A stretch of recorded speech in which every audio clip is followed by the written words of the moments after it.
আচ্ছা, বলুন তো এই মুহূর্তে আপনার সবচেয়ে আপন কে?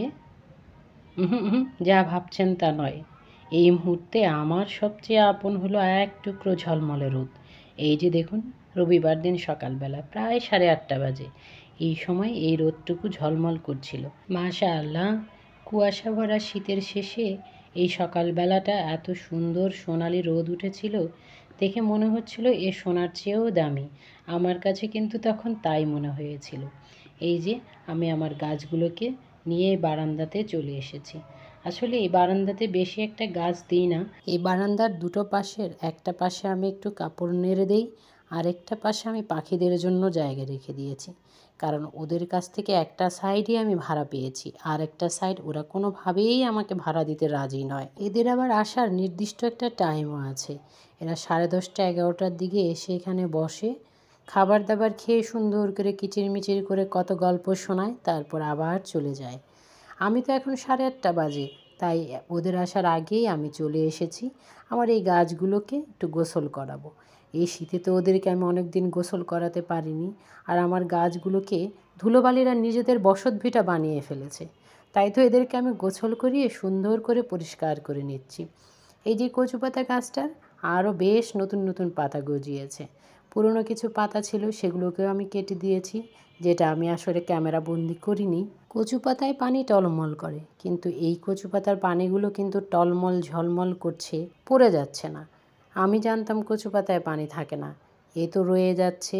সময় বদলে গেছে, আসলে সবই বদলে গেছে। তাই আমাদের চিন্তা ভাবনাগুলোও বদলাতে হবে। এখন পর্যন্ত আপনি যদি আমার সঙ্গে কন্টিনিউ করে থাকেন, তাহলে বলবো প্লিজ একটি লাইক দিয়ে কন্টিনিউ করুন। হ্যালো এভরিওয়ান, আসসালামু আলাইকুম। আই হোপ আপনারা সকলে অনেক অনেক ভালো আছেন।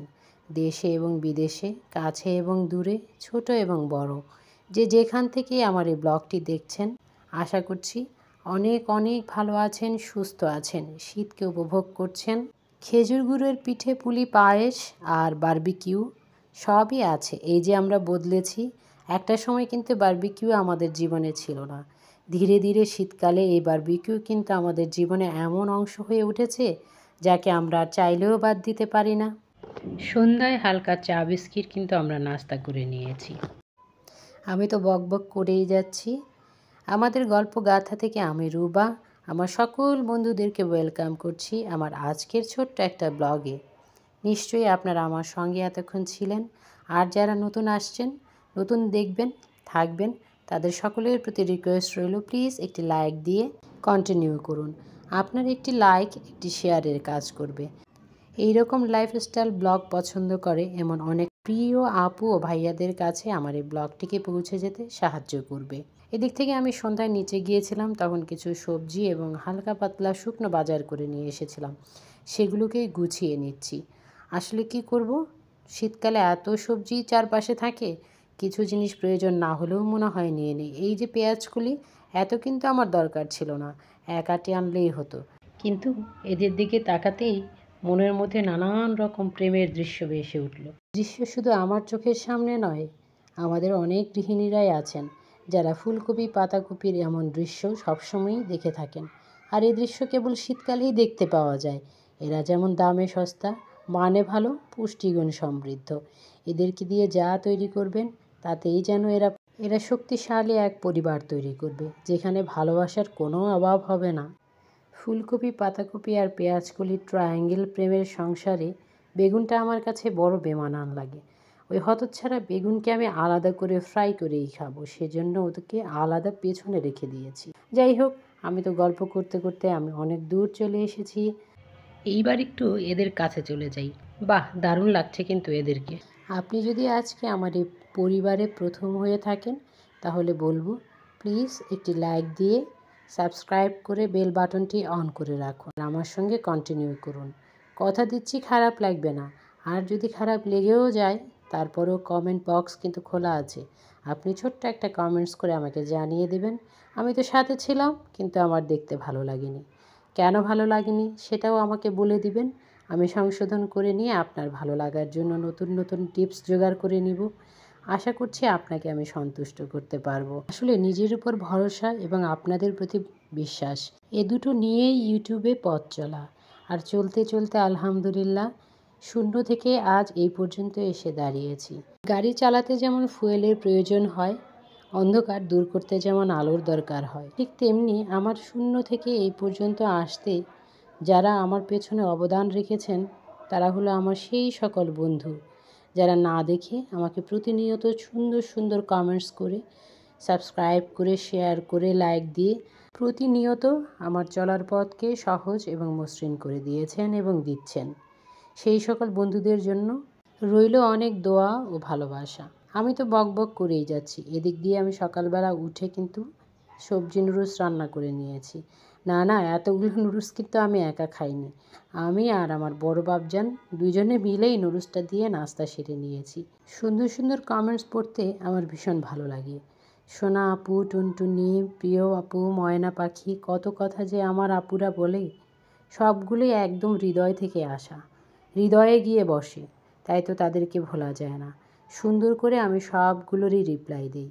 আমি আসলে অত গুছিয়ে কথা বলতে পারি না, যতটুকু পারি অতটুকু দিয়েই আমার আপুদের সঙ্গে কানেক্টেড থাকার চেষ্টা করছি। এই যে ভিডিওর কথাতে আসি, আমার বড় বাপজানের তো রুমে ঢোকা যায় না। উনি আমাকে বলেছেন 3 মাস পর ওনার রুমটাকে ঠিক অ্যারেঞ্জ করে দিতে, মানে গুছিয়ে দিতে। কারণ ওনার রুমে গিয়ে আমি তো টাসকি খেয়ে দাঁড়িয়ে গিয়েছি, কোন দিক থেকে শুরু করব। আমার ছেলে বলল, কি ভাবছো তুমি? আমি ভাবলাম কোথা থেকে হাত দেব আর কোথা থেকে বই খাতা পরিষ্কার করব। ও বলল, আম্মু 3 মাস পরে একবারে শুরু করো, সেটাই হবে বেটার। আমি খুব করে হাসি দিয়ে একটা চলে আসলাম। সবার বাচ্চাদের পরীক্ষা শেষ আর আমার আব্বুদের কিন্তু পরীক্ষা চলছে। ছোট সোনামানিক, ওর পরীক্ষা চলছে, ওর বই খাতাগুলো ক্যামেরা ধরে ঠিকঠাক করে দিচ্ছি। কেন জানেন? সে এসেই বলবে, আমার এই বইটা পাচ্ছি না, ওই ব্যাগটা হারিয়ে গেছে, এই কলমটা এখানে নেই। সেজন্য আমি ক্যামেরা ধরেই নিয়েছি। যাই হোক, আমি শুধু সরিয়ে সরিয়ে ধুলোবালিটা মুছে দিচ্ছি। তার বই খাতা পরীক্ষা চলছে বলে সে কিন্তু মাশাল্লাহ বারাকাল্লাহ নিজেই গুছিয়ে নিয়েছে, আলহামদুলিল্লাহ। থাম্বনেইলে যা বলেছিলাম সেখানেই আসছি। রবিবার এবং সোমবার এই 2 দিনই আমাদের এদিকে বেশ খানিকটা রোদ উঠেছে এবং আলো ঝলমলে রোদ। সেই রোদের মধ্যে কিন্তু অনেকটাই কাজ সেরে নিয়েছি। নতুন করে যা বের করতে হবে সেগুলো বের করে নিয়েছি, আবার যা তুলে রাখতে হবে সেগুলোকে গুছিয়ে নিয়েছি। সব মিলিয়ে ঝাড়া পোছা পরিষ্কার বেশ ভালোই চলেছে এই 2 দিন। আমার প্রিয় বন্ধুদের বলছি, প্লিজ আমার পেছনের শব্দগুলোকে ইগনোর করো তোমরা। এই তো আমি যেদিন ফাঁকি ঝুঁকি দিব সেদিন আসলে এই ধরনের খাবারগুলো রান্না করি। এই তো বসিয়ে দিয়েছিলাম রাইস কুকারে চিকেনটা আর রান্না করে নিলাম ঝাল চিকেন বিরিয়ানি। আসলে চিকেন বিরিয়ানি তো একটু মিষ্টি মিষ্টি হয়, তো আমার বাসায় যেহেতু সবাই ঝাল পছন্দ করে এই জন্য আমি ওটাকে ঝাল চিকেন বিরিয়ানি বলেছি। এবং মরিচ গুঁড়োও কিন্তু বেশ খানিকটা দিয়ে দিয়েছি। রাইসটাকে আমি আলাদা করে নিয়েছিলাম আর চিকেনটাকে আলাদা। এখন শুধু নামিয়ে নেওয়ার আগে একটু চেক করতে গিয়ে দেখলাম আর একটু পানি লাগবে। এখন কিন্তু বাজে বেলা প্রায় 3টে। চুলায় একটু গ্যাস এসেছে, তাই ভাবলাম এটাকে শেষ বাগারটা আমি বড় হাঁড়িতে চুলাতেই দিয়ে দিই। তাই তো এই বড় হাঁড়িটা নামিয়ে নিয়ে চুলায় বসিয়ে দিয়েছি। সেখানে চাল আর মুরগিগুলোকে একসঙ্গে করে নিয়ে যতটুকু পানি কম দিয়েছিলাম ততটুকু পরিমাণ দুধ দিয়ে দিই, নেড়ে চেড়ে ওটাকে আবার স্টিমে বসিয়ে দিয়েছি। আমি এটা ইচ্ছে করেই করি, এতে চালটা ঝরঝরে হয়, রান্না ভালো হয়, আর দুধ দেওয়াতে টেস্টটাও বেড়ে যায়। তাই তো থাম্বনেইলে বলেছিলাম আজ ঝাল করে যা রান্না করলাম, এই ঝাল ঝাল চিকেন বিরিয়ানি। আশা করছি আমার সকল বন্ধুরা এতক্ষণ আমার সঙ্গেই ছিলেন। লাইক, সাবস্ক্রাইব, কমেন্ট এবং শেয়ার করে দিয়েছেন। না করলেও সমস্যা নেই, আপনার মূল্যবান সময় থেকে আপনি সময় দিয়ে ওয়াচ টাইম দিয়েছেন, এটাই তো অনেক, আলহামদুলিল্লাহ। দেখা হবে নতুন কোনো দিন নতুন কোনো ব্লগে। সেই পর্যন্ত ভালো থাকুন, সুস্থ থাকুন। আসসালামু আলাইকুম, আল্লাহ হাফেজ।